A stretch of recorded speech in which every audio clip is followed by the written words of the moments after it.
பிஸ்மில்லாஹிர்ரஹ்மானிர் ரஹீம். ஏக இறைவனின் சாந்தியும் சமாதானமும் நம் அனைவரின் மீதும் உண்டாவதாக. எல்லா புகழும் இறைவனொருவனுக்கே. நம்ம தினமும் ஒரு இபாதத் பார்த்து வரோம். இன்றைக்கி பார்த்திங்கன்னா நம்ம ஜும்மா நாளை அடைந்து கொண்டிருக்கிறோம். இந்த நாளில் கண்ணீரோடு ஓத வேண்டிய ஒரே ஒரு சின்ன சூறாவை பற்றி பார்க்க போகிறோம். ரொம்ப ஓதுறதுக்கு எளிமையாக இருக்கும். ஒரு சூறா தான் நான் சொல்ல போகிறேன். ஆனால் ஜும்மா நாளில் ஓதுறதுக்கு ரொம்ப சிறப்புக்குரிய சூறா. ஜும்மாவுக்கும் இந்த சூறாவுக்கும் நிறைய தொடர்பு இருக்குது. அதாவது ஜும்மா அப்படிங்கிறதே எப்படிப்பட்ட நாள்னா, நமக்கு மறுமையை நினைவுபடுத்தக்கூடிய நாள்.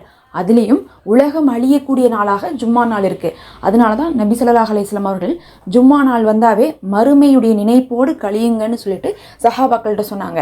அப்படி மறுமையுடைய நினைப்போடு ஒரு மனிதன் கழிக்கணும்னா இந்த ஒரு சின்ன சூறா போதும். இதை ஓதிவிட்டால் கண்டிப்பாக மறுமையுடைய நினைப்போடு அவர்கள் கழிப்பார்கள்.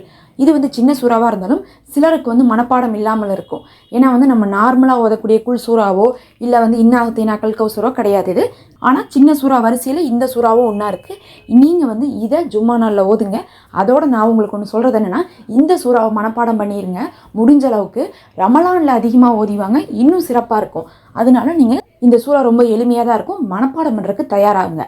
சரி, முதல்ல நம்ம இந்த சூறாவை ஜும்மா நாளில் ஓதுறதை பற்றியான சிறப்புகளை சொல்லிடுறோம். மறுமையை பற்றி பேசக்கூடிய சூறான்னு சொன்னோம்ல, இதுதான் சூரா தக்காசூர் அப்படின்னு சொல்லக்கூடிய சூறா. இந்த சூறாவை ஏன் நம்ம கண்ணீரோடு ஓத சொல்கிறோம்னா, நபி அவர்கள் சில குர்ஆன் வசனங்களை ஓதும் போது கண்ணீர் வடித்தாங்க. அதாவது நமக்கு ஹதீஸுகள்லேயே வந்திருக்கு, ஒரு மனிதன் 2 இடத்துல கண்ணீர் வடிப்பதை அல்லாஹ் நேசிக்கிறான். எந்த இடம்னா, ஒன்று பார்த்திங்கன்னா நம்மளுடைய பாவத்தை வருந்தி நம்ம கண்ணீர் வடிக்கிறதும், ரெண்டாவது பார்த்திங்கன்னா அல்லாஹுடைய குர்ஆன் வசனங்களை நம்ம ஓதுறதை கேட்கும் போது, அல்லாஹுடைய நினைப்பு நமக்கு வரும்போது, அவனை பற்றியான பேச்சுகள் நம்ம கேட்கும் போது நம்ம அழுகிறதையும் அல்லாஹ் விரும்பியிருக்கான். அப்போ 2 இடம், ஒன்று பாவ மன்னிப்பு, இன்னொன்று அல்லாஹுடைய வசனங்களையும் அவனுடைய நினைப்புகளையும் நம்ம அழுகிறத அல்லாஹ் நேசிக்கிறான். இந்த 2 கண்களும் கண்டிப்பாக, இந்த கண்கள் நரகத்துக்கு போகாது, சொர்க்கத்துக்கு போகும்னு சொல்லப்பட்டிருக்கு.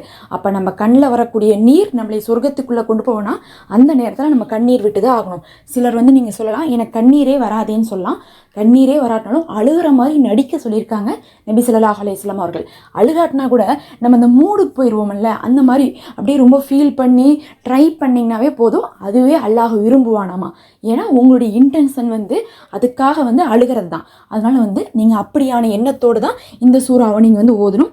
கண்டிப்பாக இதனுடைய அர்த்தத்தை நான் சுருக்கமாக சொல்கிறேன், கேட்டால் உங்களுக்கே அழுக வரும்.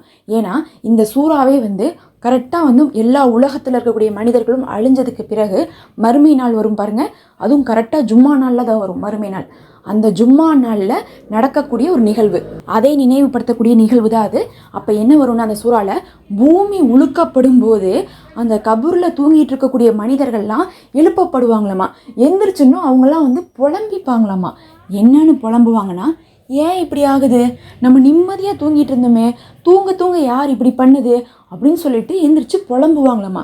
புலம்பும்போது அந்த பூமி பேசுமாமா மனிதர்களை நோக்கி, ஒவ்வொரு மனிதர்களையும் நோக்கி, இதுதான் கியாமத் நாள், அல்லாஹ் உங்களை எச்சரித்தானே, அந்த நாள் விட்டது, உலகமே அழிஞ்சிருச்சு, இன்னி மறுமை தான் அப்படிங்கிறதை அந்த பூமி உணர்த்துமாமா. அப்படி உணர்த்தும் போது ஒவ்வொரு மனிதன் செய்த நன்மையும் தீமையும் அவனுக்கு காட்டப்படுமாமா. அப்போ நன்மை செய்தவர்களும் தீமை செய்தவர்களும் சமமாக கருதப்பட மாட்டாங்களாமா. நன்மை செய்தவங்க உயர்ந்தவர்களாகவும் தீமை செய்தவர்கள் தாழ்ந்தவர்களாகவும் கருதப்படுவாங்க. அந்த தீமை செய்தவங்க கோடீஸ்வரர்களாக இருந்திருக்கலாம், ஆட்சி அதிகாரத்தில் உள்ளவங்களாக இருந்திருக்கலாம், எப்படி வேணால் இருந்திருக்கலாம். ஆனால் தீமை செய்தவங்க இழிவுபடுத்தப்படுவாங்க. இன்னும் நீங்கள் செஞ்ச எந்த ஒரு நன்மைக்கான நற்கூலியும் குறைவில்லாமல் அல்லாஹ் கொடுப்பான் அப்படின்னு சொல்லிட்டு இந்த சூறாவில் வருது. இதை கேட்கும் போது தான் நம்ம ஓதும் போது கண்ணில் தண்ணீர் விட்டு நம்ம ஓதணுமாமா. ஏன்னா இந்த உலகம் அழியக்கூடிய அந்த நாளில் அப்படி மனிதனெல்லாம் பரிதவிப்பானாமா. அந்த ஒரு பயம் நமக்கு இருக்கணும். அதுலேயும் ஜும்மா நாள், மறுமை வரக்கூடிய நாள். இந்த நிகழ்வு பார்த்திங்கன்னா இன்னும் எத்தனை ஆண்டுகளுக்கு பிறகு நடக்கும்னு தெரியாது. ஆனால் ஜும்மா நாளில் தான் நடக்கும். அதனால் இந்த ஒவ்வொரு ஜும்மா வரும்போதும் உங்களுக்கு அந்த ஒரு பயம் இருக்கணும், அந்த பரிதவிப்பு இருக்கணும். யாரெல்லாம் அப்படி ஒரு மறுமை வருமே, அப்படி பூமி உழுக்கப்படுமே, வானங்கள் எல்லாம் பிளக்கப்படுமே, மலைகள் எல்லாம் தூளாக்கப்படுமே, அப்படிப்பட்ட நாளில் எங்களை நீ கைவிட்டுறாத, எங்களுக்கான நன்மைகளை நீ குறைக்காமல் கொடுப்பேன்னு சொல்லியிருக்கே, எங்களை நன்மைகள் செய்த நல்லடியார்களாக ஆக்குவாயாகன்னு சொல்லிட்டு அந்த நாளை நம்ம கண்ணீரோடு அதை ஓதிட்டாவே அல்ஹம்துலில்லாஹ். ஒரு தடவை ஓதுங்க, உங்களை அல்லாஹ் இம்மையிலையும் மறுமையிலையும் வெற்றி பெற வைப்பான். உங்களுக்கு சொர்க்கம் ஒன்று கிடைக்குதுனாவே போதும். அதுக்கப்புறம் சொர்க்கவாசிக்கு இந்த உலகத்திலையும் மதிப்பு தான், மறுமையிலையும் மதிப்பு தான். எல்லா நன்மைகளும் நன்மைகளும் எல்லா பிரியமும் நமக்கு அல்லாஹுடைய புறத்துலேருந்து கிடைக்கும். அல்லாஹ் பிரியப்பட்டால் நம்ம கேட்கக்கூடிய அனைத்தையும் கொடுத்து விடுவான். அதனால இதைவிட சிறந்த சூறா வேற எதுவும் இல்லை. இந்த சூறாவை ஒரு முறை ஓதிக்கொள்ளுங்க. இது உங்களுக்கு பயனுள்ளதாக இருக்கும்னு நினைக்கிறேன். மறக்காமல் சப்ஸ்கிரைப் பண்ணிக்கோங்க, ஒரு லைக் கொடுங்க. அஸ்ஸலாமு அலைக்கும்.